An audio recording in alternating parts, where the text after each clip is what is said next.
मैं हूं जहांगीर, रियासत न्यूज़ एफ के में आपका स्वागत है। शहर हमारा तो फिक्र भी हमारी।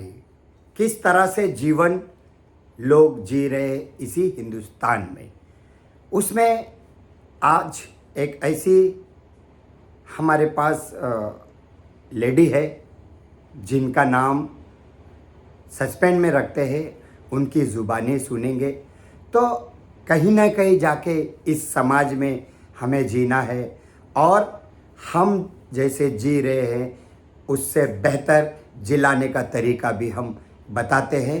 वो लॉकडाउन से लेकर और उससे पहले का जीवन, पहले क्या था, अब कैसे हैं, आगे कैसे रहेंगे, 3 सवाल ज़िंदगी के। तो एजुकेशन लिया है, पढ़े तो आगे बढ़े।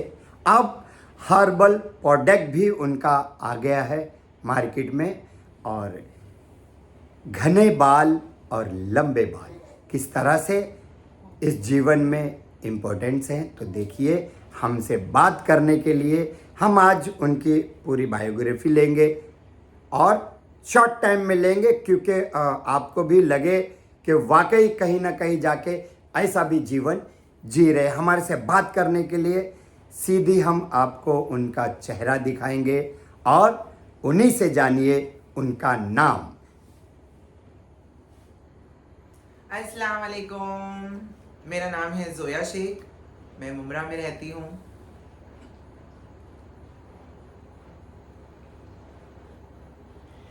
जोया से बताइए आपका बचपन। मेरा बचपन मुमरा में ही गुजरा है। पैदा मैं कुरला में हुई थी और 92 का जब झगड़ा हुआ था तब हम लोग मुमरा शिफ्ट हो गए थे। और बचपन में मुमरा इंग्लिश हाई स्कूल में जाती थी जो मुमरा में ही है माशाल्लाह। और मेरी एजुकेशन बीकॉम ग्रेजुएशन तक हुई है अल्हम्दुलिल्लाह। और बचपन में बहुत बहुत जॉली थी, बहुत मस्तीखोर थी, खेलना कूदना मस्ती करना जी। तो बचपन बीता, जवानी आई और आज इस मुकाम पे आप पहुंचे हो। क्या क्या तकलीफियां हुई है? तकलीफ तो बहुत हुई है, जितना बयान किया जाए बहुत कम है। और बोलते हैं ना, कब्र का हाल मुर्दा ही जानता है। जिस पे गुजरती है वही जानता है कि उसको क्या तकलीफ गुजरी है। तकलीफ ऐसे बहुत सारी थी, जैसे बचपन से घर वालों की सोच का सामना करना, सोसाइटी के लोगों का सामना करना। वो भी आज के ज़माने में, आज के दौर में तो बहुत एक्सेप्टेंस है, लेकिन उस दौर में 20 साल पहले इतना ज़्यादा लोगों में जागरूकता नहीं थी, एक्सेप्टेंस नहीं थी। तो बहुत सी ऐसी चीज़ों का सामना करना पड़ा, जैसे झगड़े फसाद और लोगों की डिस्क्रिमिनेशन, और लोग नापसंद करते थे और सताते थे, परेशान करते थे, जीने नहीं देते थे। कितनी बार तो ऐसा लगा कि मैं खुदकुशी कर लूँ, मैं क्यों इस ज़िंदगी में हूँ, क्यों मैं फंसी हूँ इस दुनिया में।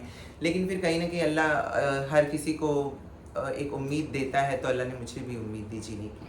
फिर जब आपके हाथ में वो हर्बल प्रोडक्ट आया जिससे आपके लंबे घने और बाल हुए, तो उससे जोया शेख बहुत ही चर्चे में आ गई। और वाकई मतलब आज आपके कितने फीट के लंबे बाल हैं ये? फिट तो नहीं पता है मुझे, लेकिन हाँ, होंगे 35-40 इंचेस के यानी कि शायद। 3 से 3.5 फीट के तो लग रहे हैं। हाँ, ऐसे तो लग रहे हैं शायद। तो ये अब प्रोडक्ट कैसा चल रहा है आपका? प्रोडक्ट अल्हम्दुलिल्लाह बहुत अच्छा चल रहा है, ऑल ओवर इंडिया सेल हो रहा है। और प्रोडक्ट को 4 साल हो चुके हैं माशाल्लाह। मार्केट में इंस्टाग्राम पे ज़्यादातर सेलिंग होता है अपना। आपने ये क्यों नहीं अभी तक बताया कि जीवन के अंदर जीना कितना संघर्ष है, और आपने उस माँ के बच्चे का भी ख्याल रखा जो आज 1 साल का हो गया है। हाँ, बिल्कुल सही बात है। देखिए, मैंने अपनी ज़िंदगी में बहुत संघर्ष किए जहांगीर भाई। और संघर्ष का बयान करना तो मुझे लगता है वो सही नहीं होगा। और संघर्ष तो बहुत तरह के थे, जैसे भीख मांगना, रास्ते पर सोना, रास्ते में कचरे में से उठाकर खाना, और ऐसी बहुत सी तकलीफ़ों से मैं गुजरी। और मैं नहीं चाहती हूँ कि कोई और भी उस तकलीफ़ से गुजरे। अल्लाह ने अगर आज मुझे इस लायक रखा है कि मैं अल्लाह ने जब मुझे अच्छे हाल में रखा है, तो मैं भी अपने जीते जी, मुझे ऐसा लगता है कि अल्लाह ने हमको एक मकसद दिया है जीने के लिए। तो मुझे एक बच्चा मिला है मकसद के लिए, जिसकी मैं इंशाल्लाह लाइफ बनाने की कोशिश करूँगी। बाकी उसकी किस्मत है और अल्लाह की मर्ज़ी है। कितने साल का हो गया वो अभी? 1 साल का हो गया है अल्हम्दुलिल्लाह माशाल्लाह। अच्छा। आ जाएगा, वो खुद ही आएगा। अच्छा अच्छा अच्छा अच्छा अच्छा अच्छा। क्या नाम है इसका? आमीन नाम है, मोहम्मद आमीन। ओह। जी। तो इसके अब सोच बनी है आपकी कि इसकी परवरिश करना, इसके एजुकेशन का कैसा? एजुकेशन भी कराएंगे इंशाल्लाह। पढ़ाई तो बहुत ज़रूरी है आज के ज़माने में, दीनी तालीम, दुनिया की तालीम, सभी चीज़ बहुत ज़रूरी है। जब तक आप में है जान। हाँ, मैं जब तक ज़िंदा हूँ, जब तक देखूंगी, बाकी तो अल्लाह मालिक है। हाँ, तो ये जो अभी भी जो आपकी ज़िंदगी के अंदर जो तकलीफियाँ दी है, कई लोग आए, कई तरह तरह से हमने सुना है आपको तकलीफ दी गई। हाँ, बहुत तरीके वो से। क्या सच्चाई है? क्यों नहीं आप बयान करते हैं? जैसे कि 15 अगस्त के दिन आपसे जब मुलाकात हुई, तब आपके अंदर पूरा का पूरा भरा पड़ा था कि रैपिस्ट ज़माना, रैपिस्ट हो रहा है, बहुत सही कुछ हो बात रहा है, है बिल्कुल ना? सही बात। लेकिन आप ये बताइए कि यहाँ तक आपकी ज़िंदगी आई है, तो इसमें कितनी तकलीफ दी है लोगों ने, और उनको क्या अधिकार था कि आपको तकलीफ दे? आप यहाँ रहते, आप वहाँ रहते, अरे किसी के घर में रहते क्या आप? नहीं, मैं अपने घर में रहती हूँ भाई। मैं किसी के घर का एक अनाज का दाना खाती नहीं हूँ। मैं खाती हूँ, मांग के खाती हूँ। जो खुशी से देते हैं उनका खाती हूँ, अल्हम्दुलिल्लाह। और सबसे बड़ी बात, जो तकलीफ़ मैंने उठाई मेरी ज़िंदगी में, रास्तों पर भीख मांगना, गाड़ियों में भीख मांगना, वो तो मेरी ज़िंदगी का एक हिस्सा था। और उसके बाद मेरे साथ में बहुत कुछ ऐसा हुआ जो कि नहीं होना चाहिए था। और आज जो आप बता रहे 15 अगस्त के दिन की बात, कहीं ना कहीं अगर आपको उस चोट का अंदाज़ा हो, उस दर्द की तकलीफ हो, तो आप उस चीज़ के लिए ज़रूर तिलमिलाओगे। चोट किसी और को लगेगी, लेकिन दर्द आपको भी होगा, अगर आपके साथ ऐसी कोई घटना हुई है तो सियासतदार जो रहते हैं, इनकी बाप की प्रॉपर्टी हो गई मुमरा शहर के अंदर, आपको, आपके आस पड़ोस के लोगों को कहीं ना कहीं कहते थे तुझे रहना है कि नहीं, नहीं तो मैं ये कर दूंगा, मैं तो वो कर दूंगा। ये कौन सा? बहुत लोगों ने किया भाई, हाँ, बहुत ये लोगों ने। कौन सा तरीका है इनका? जी, बहुत लोगों ने किया ऐसा, मुझे यहाँ से हटाने के लिए, मुझे यहाँ से निकालने के लिए। जहाँ मेरा घर है, ये मेरा घर प्लास्टिक का था जहांगीर भाई, और मैंने बहुत तकलीफ से ये घर को बनाई। बाढ़ में बोरी झरने में बह गया मेरा घर।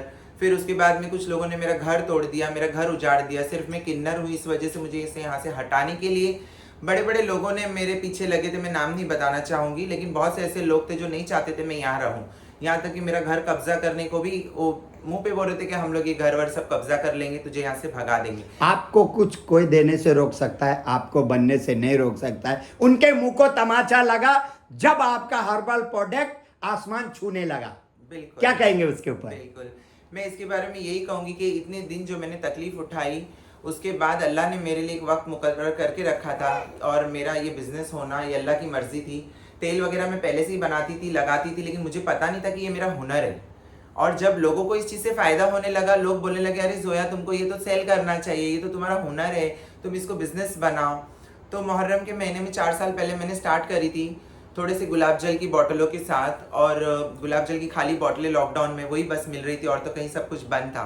तो लॉकडाउन में मैंने कुछ लोगों तक वो ऑयल पहुंचाई, और फिर उसके बाद में लोगों को बहुत अच्छा फ़ायदा हुआ उससे। हाँ। तो लोगों को पसंद आया, और उससे कारवां चलता चला गया, बनता चला गया। बताइए आपका प्रोडक्ट जरा दिखाइए जी। डिस्प्ले में।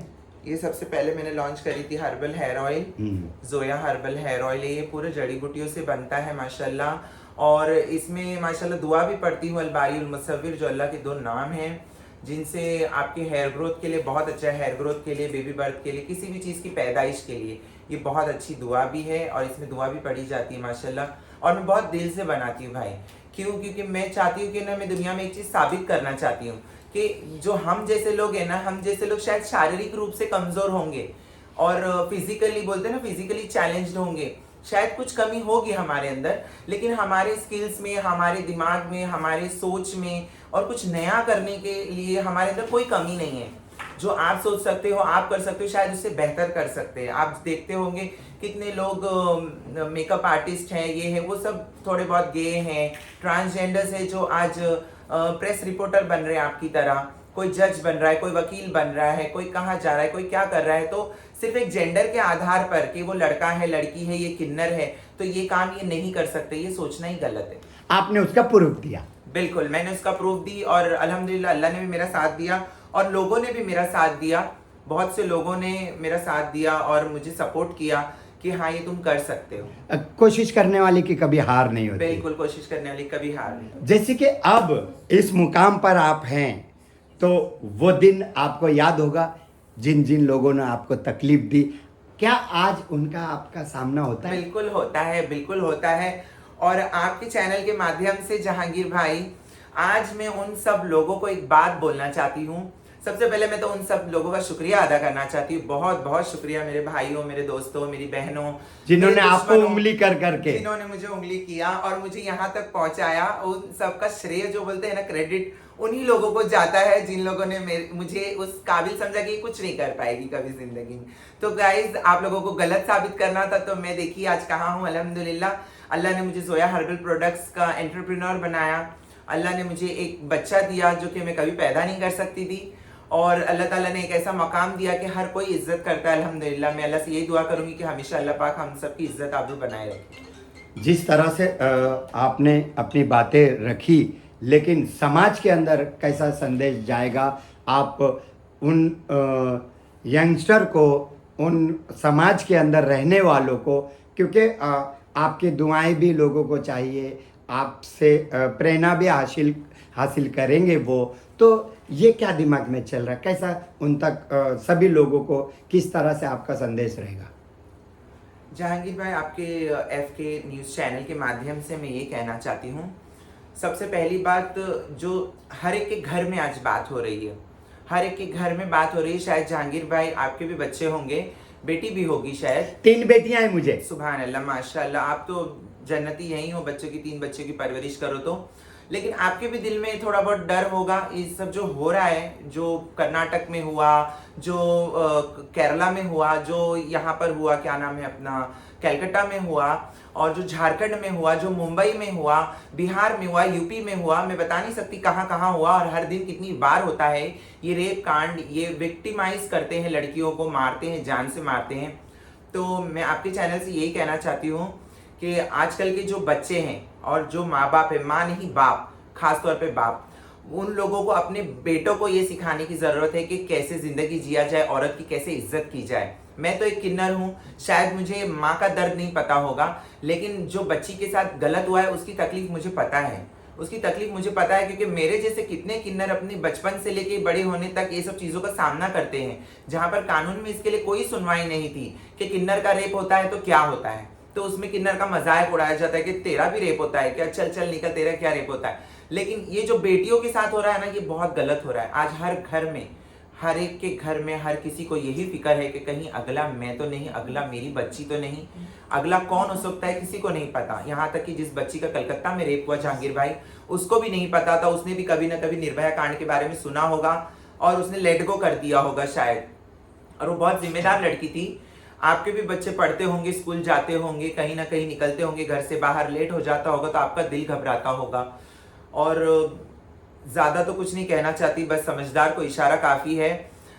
सबसे मेन चीज़ ये है कि हम सब लोग मिलकर, जो आवाम है, जो ये पब्लिक की आवाज़ है, इसको कभी बंद नहीं होने देना। ये जो डेमोक्रेसी है, जिसका कत्ल हुआ, रेप हुआ, लड़की का तो हुआ ही हुआ, डेमोक्रेसी का भी रेप हो गया है हिंदुस्तान में। ये हिंदुस्तान वो हिंदुस्तान नहीं है जहां पर किन्नरों की आरती उतारी जाती थी, बेटियों की पूजा की जाती थी, जहां पे बेटियों को दुर्गा देवी का रूप माना जाता था, जहां काली माता की पूजा होती है कलकत्ता में, वहां पर काली माता का रूप, जो बेटी है, औरत है, उसके साथ में इतना बड़ा दुष्कर्म किया गया, और इसमें बड़े बड़े लोग मिले हुए। तो मेरी उन सब बड़े लोगों से हाथ जोड़कर एक विनती है कि ऐसे लोगों को सबसे पहले हटाए, इन सबका सर्टिफिकेट चेक करें कि ये कितना पढ़े लिखे हैं, इनके अंदर सच में क्या काबिलियत है, क्या उस अपनी अपनी पोस्ट को संभालने के लिए, अपनी अपनी जो जिस डिग्निटी पे आज वो बैठे हैं, जिन जिन लोगों का वो फैसला कर रहे हैं, क्या उनको ये हक मिलना चाहिए, या इस हक का हकदार कोई और है जो शायद सड़कों पे अपने सर्टिफिकेट लेके घूम रहा होगा।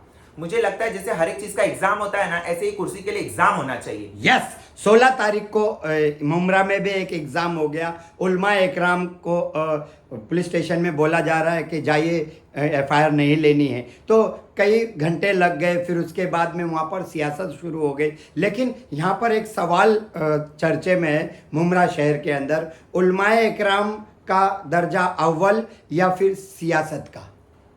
ये कैसा सवाल है जहांगीर भाई, आप तो खुद जानते होंगे कि उलमा इकराम का जो मर्तबा है वो दुनिया में कैसा है। वो हमको एक सीधी राह सिखाते हैं, हमको दीन के बारे में बताते हैं। हम मैं शायद कुछ भी ना हो, ऐसे तो सोचना ये है कि अगर मैं सोचूं कि एक बच्चा मेरे से कमतर है, उसे कुछ नहीं आता, तो ऐसा नहीं होगा। लेकिन आप जो बता रहे हो, ये सियासत जो है, सियासत चाहे कितनी भी बड़ी हो, कुछ भी हो, वो सियासत ही है। वो सियासत है जो आपस में लोगों को भिड़ाती है, झगड़े कराती है अपनी सियासत की कुर्सी की। लेकिन जब उलमा इकराम का मकाम आता है, तो उनके मकाम के आगे किसी का कोई मकाम नहीं है। वो जहां खड़े होते हैं, उनके नीचे ही सबको खड़े रहना होता है। जैसे बहुत से लोग अपने अपने लोगों के बारे में बोलते हैं, तो वैसे अपने लोगों के लिए अपना मानना भी है। और आगे भी लोगों को मैं यही कहना चाहूंगी कि आप अपने उलमा इकराम की खुद इज्जत करें और उनको वो मर्तबा दे जिसका वो हकदार है। सही बात बोल रही हूँ जहांगीर भाई? ये आपके तरफ से भी मोहर लग रही है जी। और कोई ऐसी बात जो समाज में बोलना चाहेंगे? समाज में बोलना चाहती हूँ कि बेटियों को किताब देते देते अब छुरी कांटे देने लगे हो, मिर्ची की पाउडर और पेपर पाउडर देने लगे हो कि बेटी ये रख ले। तुम बेटी को डॉक्टर बनाना चाहते हो या मर्डरर बनाना चाहते हो? और ये वही देश है जहां पर आप सेल्फ डिफेंस के लिए किसी को मारोगे तो आपको पकड़ा जाएगा। जिसके वजह से आपकी जान जा रही थी उसको कोई नहीं कुछ बोलेगा। अगर कोई रेपिस्ट है, अगर उसको मैं जान से मार देती हूँ तो मुझे जेल हो जाएगी, मुझे निर्दयी कहा जाएगा, मुझे जल्लाद कहा जाएगा कि मुझे क्या हक था किसी को मारने का। लेकिन मैं आज उस घर के हर एक आदमी से, एक औरत से एक सवाल पूछना चाहती हूँ, अगर यही हादसा आपकी बेटी के साथ होता, मेरी तो कोई औलाद नहीं है, मेरा एक बच्चा है, लेकिन मैंने उसे पैदा नहीं करी हूँ। आप लोग पैदा करने की तकलीफ जानते हो, बच्चे को बड़ा कैसे करते हो वो जानते हो। अगर आपके बच्चे के साथ ऐसा कुछ होता है तो आप क्या करोगे? अगर वो इंसान आपके सामने आ जाएगा तो आप क्या करोगे? छोड़ दोगे उसको, जाने दोगे, कोर्ट के फैसले का इंतजार करोगे? सबसे पहली बात तो, और जहांगीर भाई मैं एक मेन चीज बोलना चाहती हूँ, जो 376 है, 376 A B C D E जहां तक भी है, ई तक है शायद, तो हर एक के इसमें सजा में जो 376 ए है शायद, जिसमें लड़की अगर मर जाती है तो ज्यादा से ज्यादा सजा 20 साल की होती है या उम्र कैद होती है या हो सके तो फांसी होती है। तो ये जो हो सके जो तो फांसी होती है ना, इसको फांसी ही होना चाहिए। और ऐसे लोगों को तो फांसी भी बहुत छोटी सजा है। ऐसे लोगों को सऊदी दुबई की तरह रास्ते पे ना बीच बाजार में खड़ा कर देना चाहिए और सुबह से लेकर शाम तक इतने पत्थर मारना चाहिए कि वो मरे भी ना और जिए भी ना, उसको पानी भी ना दिया जाए। और ऐसे इंसान को 20 साल जेल में रखने के बाद फिर आप छोड़ोगे तो आप क्या उम्मीद रखते हो कि वो बाहर निकल के किसी का रेप नहीं करेगा? एक रेपिस्ट को आप 20 साल अंदर रख के आप ये उम्मीद करते हो कि वो सुधर जाएगा? वो कभी नहीं सुधर सकता। ये हवस के पुजारी लोग कभी नहीं सुधर सकते। और जहांगीर भाई, आपने मुझे पूछे 15 अगस्त के दिन मैं बहुत गुस्से में थी। आपने देखे होंगे कि मैं झंडा वंदन के वक्त वहां नहीं खड़ी थी। खड़ी थी मैं नहीं थी, मैं बाहर थी। झंडा वंदन होने के बाद में मैं अंदर आई। मैं कैसे उस देश का झंडा वंदन कर दूं? कैसे मैं झंडा वंदन कर दूं? 5 मिनट के लिए मैं कैसे वो नाटक करूं जो मुझसे नहीं होगा? ये झूठ का तमाशा मुझसे नहीं। जो सुरैया मैडम जिन्होंने ये झंडे को बनाया, आपने मुझे बताया जहांगीर भाई, वो भी एक औरत थी। अगर उसको ये उसके हयाती में ये पता होता सुरैया मैडम को कि ये बेटी आज नूची जा रही है, तो क्या वो बोलती आज मेरे बनाया हुआ झंडा तुम फहराओ? तुमको कोई हक नहीं है झंडा भी फहराने का। शायद मैं गलत हूं, लोग मेरे ऊपर सवाल भी उठाएंगे, मेरे ऊपर कुछ भी बोलना चाहेंगे, बोल सकते। मैं एक किन्नर हूं, मैं एक हिजड़ा हूं, लेकिन मुझे जितनी तकलीफ हो रही है शायद कोई नहीं समझ सकता है। कोई नहीं समझ। आपके समाज के अंदर भी बहुत सारे प्रॉब्लम है, तो आपके समाज को आपके तरफ से क्या संदेश रहेगा? क्योंकि उनकी भी जिंदगी कहीं ना कहीं कश्म में है, उनके पास भी सोर्स ऑफ इनकम नहीं है, वो बहुत परेशान है। सही बात है जहांगीर भाई आपकी। हमारी कम्युनिटी तो शायद बहुत पहले से ही परेशान है। और मुझे ऐसा लगता है कि ऐसे देश में ये उम्मीद करना कि वो किन्नरों के लिए कुछ करेंगे या उनको गवर्नमेंट जॉब देंगे कि वो भीख ना मांगे, या उनको सफाई कर्मचारी बनाएंगे, किसी हॉस्पिटल में नर्स बनाएंगे, वार्ड बॉय बनाएंगे, क्या बनाएंगे, मुझे तो कोई उम्मीद ही नहीं है अब। क्योंकि जो देश अपनी बेटी की रक्षा नहीं कर पा रहा है, जो उसके गुनाहगारों को सजा नहीं दे पा रहे हैं इतने बड़े बड़े कुर्सियों पे बैठ के, तो उनसे और क्या उम्मीद की जा सकती है? मेरे लिए मुझे कुछ नहीं चाहिए, लेकिन जो माएँ बहनें जो रास्ते पर घूमती है उनकी सेफ्टी बहुत ज्यादा जरूरी है। हमारे जैसे लोग कब आएंगे, कब जिएंगे, मर जाएंगे। मैं आपको और एक बात बताती हूँ जहांगीर भाई, हमारे जैसे कितने लोग भीख मांगते हैं, रास्ते पे प्रोस्टिट्यूशन करते हैं, क्या क्या काम करते हैं जो नहीं करना चाहिए वो भी कर गुजरते हैं, शायद 2 रोटी के लिए, 2 वक्त की रोटी के लिए करते होंगे। उसमें कितने लोग मर जाते हैं जहांगीर भाई, कितने लोग मर जाते हैं, ना उनकी रिपोर्ट होती है, ना कहीं पर दिखाई देता है, ना कहीं पता चलता है। वो भी किसी माँ का लाल था, वो भी किसी माँ का बच्चा था, चाहे वो हिजड़ा ही क्यों ना था। आज मैं हिजड़ा थी, मैं भीख मांगती थी, मेरे अंदर सलाहियत थी, मैं आज आगे बढ़ी हूँ। ऐसे हर किसी को मौका मिलना चाहिए आगे बढ़ने का, तरक्की करने का, कुछ बन के दिखाने का, कुछ करके दिखाने का।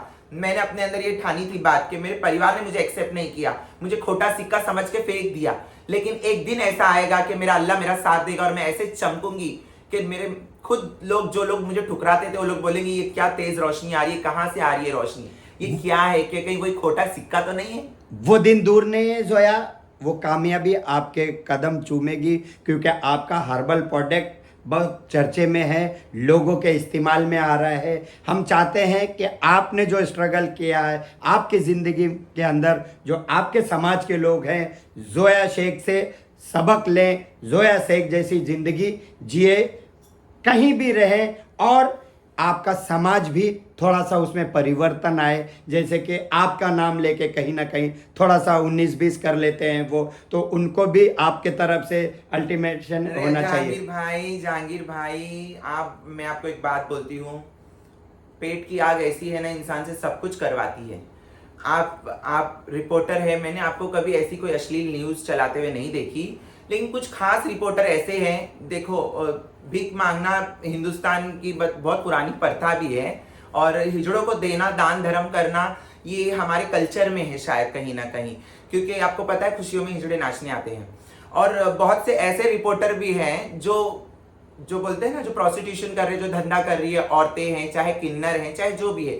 अगर औरत वहां धंधा करने के लिए खड़ी है तो शायद उसका बच्चा भूखा होगा घर में, शायद उसके घर में खाने के लिए आटा नहीं होगा, चावल नहीं होगा। वो आज बुर्का पहन के खड़ी तो हो गई है, लोग उसका बुर्का देख रहे हैं, लेकिन बुर्के के अंदर वो भूखी औरत, उसके घर में भूखे बच्चे नहीं देख रहे हैं। वो औरत वहां पर क्यों खड़ी है वो नहीं पता है आपको टीवी पे टेलीकास्ट दिखाना है कि यहाँ पर धंधा हो रहा है, आपको उसका प्रमोशन करना है कि ताकि वहां पे और लोग जाएं, और लोग बिगड़े। इन सब चीजों को जितना ढका छुपा रखा जाए उतना बेहतर है। और मुझे ऐसा लगता है तुम्हारे हमारे पैदा होने के पहले से बंबई में ऐसी बहुत सी जगह है, जो कांग्रेस हाउस हो गई, तवायफ खाना हो गया, चाहे कलकत्ता में हो गया, सोनागाछी हो गया, ऐसी बहुत सी जगह है जो इंडिया में बनाई गई ऐसे वैशी दरिंदों के लिए, है ना।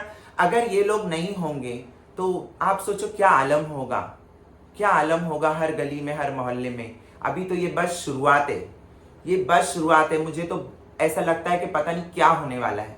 आपके तरफ से आज की प्यारी बात क्या रहेगी आखिर में? प्यारी बात यही रहेगी कि अपने माँ बाप की इज्जत करो, और हर बाप से ये कहना चाहती हूँ मैं, माँ बहुत सी जिम्मेदारी उठाती है, माँ को मैं और एक जिम्मेदारी नहीं दूंगी, मैं ये जिम्मेदारी बाप को दूंगी कि अपने बेटे से सवाल करे कि शाम में जब सूरज ढल जाता है तो वो कहाँ जाता है, ठीक है। और जो बच्चियां जो बाहर घूमती है उनको सेफ्टी का एहसास होना चाहिए। ऐसी बहुत सी कंट्री है जहां पर लड़कियां आराम से घूमती है, लेकिन एक ये ऐसी कंट्री है जहां पर अब, पहले तो मुझे बहुत गर्व था, अभी भी बहुत गर्व है अपने हिंदुस्तान के शहीदों पर, जिन्होंने आज़ादी दिलाई उन पर, लेकिन ये अब के जो लोग हैं ना, इन सब के ऊपर मुझे शर्म आ रही है। और लोगों को मैं यही प्यार भरा पैगाम देना चाहती हूँ कि अपने बच्चों से सवाल करें, खास करके अपने बेटों से। शायद वो बाहर जाकर चुपचाप कुछ ऐसा काम करके आ रहा है जो आपको नहीं पता हो, आपको शायद नहीं पता हो। ये जरूरी नहीं है कि मैं हिजड़ा हूं तो मेरे घर हिजड़ा ही पैदा होगा, आप रिपोर्टर हो तो आपके घर रिपोर्टर पैदा होगा, वो मौलाना आता है उसके घर में मौलाना पैदा होगा, किसी अच्छे आदमी के घर में वो भी पैदा हो जाता है, घर का भेदी लंका ढाए जैसी कहावत है ना, ऐसे लोग भी पैदा हो जाते हैं घर में। जैसे नूह अलैहिस्सलाम का बेटा, शायद मुझे दीनदारी की इतनी मालूमात नहीं होगी, जो भी होगी थोड़ी बहुत गलती होगी तो मुझे माफ भी करना। नूह अलैहिस्सलाम, उनका शायद एक बेटा सही नहीं था, उनकी बीवी थी वो सही थी या सही नहीं थी। फिर वैसे ही फिरौन की बीवी आसिया, जो फिरौन के घर में रहती थी, वो जन्नती हो गई।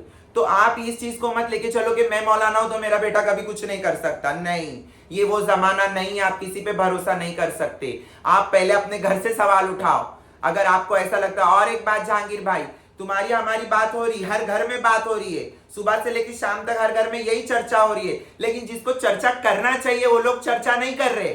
क्या उनके कानों में जू नहीं रेंग रही है? उनके घर में बेटियां नहीं है क्या? बेटियां नहीं उनके घर में? बेटियां हैं जहांगीर भाई, लेकिन जब ऐसा कुछ होता है, कभी कुछ लफड़ा होता है, दंगा होता है, तो ये लोग ताला मार के घर में रहते हैं करोड़ों के अपने, ये बाहर नहीं निकलने वाले। तो आपके तरफ से क्या चेतावनी रहेगी इनको? मेरे तरफ से यही चेतावनी है कि आवाज उठाओ, हक की आवाज उठाओ, जितना जल्दी हो सके इस चीज का फैसला करो।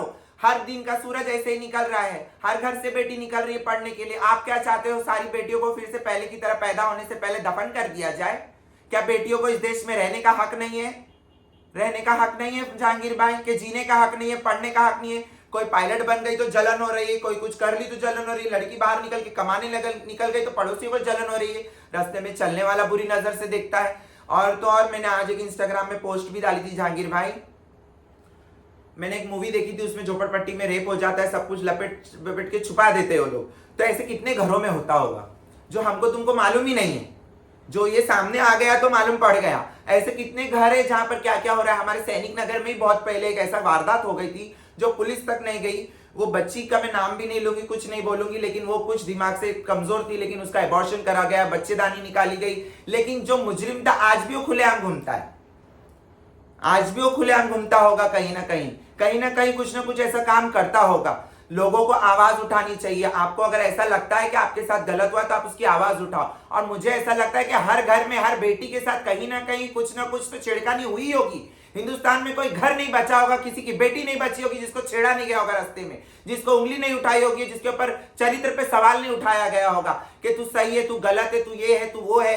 उनके ऊपर नाम रखने के लिए पहले आ जाएंगे, लेकिन उसको तरक्की करता हुआ कोई नहीं देख सकता। जहांगीर भाई, पुलिस प्रशासन से क्या उम्मीद? पुलिस प्रशासन बहुत अच्छा काम करती है। सबसे पहले हमारी मुमरा पुलिस बहुत अच्छी है, बहुत सी चीज़ों को ध्यान में रख के चलती है। और मुमरा में बहुत सी सालों से कभी कोई ऐसे कोई दंगे नहीं हुए, अल्हम्दुलिल्लाह। सारी चीज़ों को बहुत अच्छी तरह से सेटलमेंट से लिया जाता है। और पुलिस को भी मैं एक बात ये कहना चाहती हूँ, हाँ, क्या रिक्वेस्ट करेंगे आप? कि हम सोते हैं तो ये सोचकर सोते हैं कि शायद आप लोग हमारी रक्षा कर रहे हो, और उम्मीद भी यही करती हूँ कि आप करते भी होंगे और करते ही हैं। अब तक हम सही सलामत हैं और अल्हम्दुलिल्लाह हमारे जो शहर में हम रहते हैं यहाँ पर ऐसी कोई वारदात बहुत सालों से नहीं पता चली है। और सबसे पहले तो सबका धन्यवाद करना चाहती हूँ, मुमरा पुलिस का, महाराष्ट्र पुलिस का और इंडियन पुलिस का। और उन सब से यही कहना चाहती हूँ कि आप भी अपने अंदर के ईमान को जिंदा रखो और ऐसे लोगों को पकड़ने का ना अपने अंदर जज्बा रखो, क्योंकि जिंदगी एक ही बार मिलने वाली है। आपकी जिंदगी का मकसद आपको पहचानना है कि आप क्यों पैदा हुए हो, आप क्यों इस शहर में हो, क्यों इस शरीर में हो, क्यों इस वर्दी में हो, क्यों मैं इस लिबास में हूँ, क्यों मैं इस दुनिया में जिंदा हूँ, क्यों मैं मर गई। जिस दिन मर जाऊंगी शायद उस दिन उम्मीद खत्म हो जाएगी। जब तक जिंदा रहूंगी, जब तक लड़ते रहूंगी, जब तक कि इसके मुजरिमों को सजा, वो भी जैसे मैं बता रही ना जहांगीर भाई, रास्ते पे खड़े के पत्थर से मार के ना ऐसे लोगों को अधमरा कर देना चाहिए और वहीं पे मरने के लिए छोड़ देना चाहिए। क्या बात है, क्या बात। अल्लाह अकबर, अल्लाह अकबर। जहांगीर भाई, अल्लाह आपको बहुत तरक्की याफ्ता बनाए। तो ये थी जोया शेख, अपनी बीती जिंदगी बताई और समाज के अंदर अच्छा संदेश दिया। कितनी तकलीफियां उठाई जोया शेख ने, वो भी बयान की। और मुझे पता चलता तो मैं वो नेताओं के भी नाम बताता, क्योंकि कर नहीं तो डर नहीं। हम इस शहर के अंदर खूबियां दिखाएंगे, बुरा भला कहने के लिए लोग हैं ना। मैं हूं जहांगीर रियासत, आप देख रहे थे न्यूज़ ऐप के जोया शेख के साथ। अस्सलाम वालेकुम।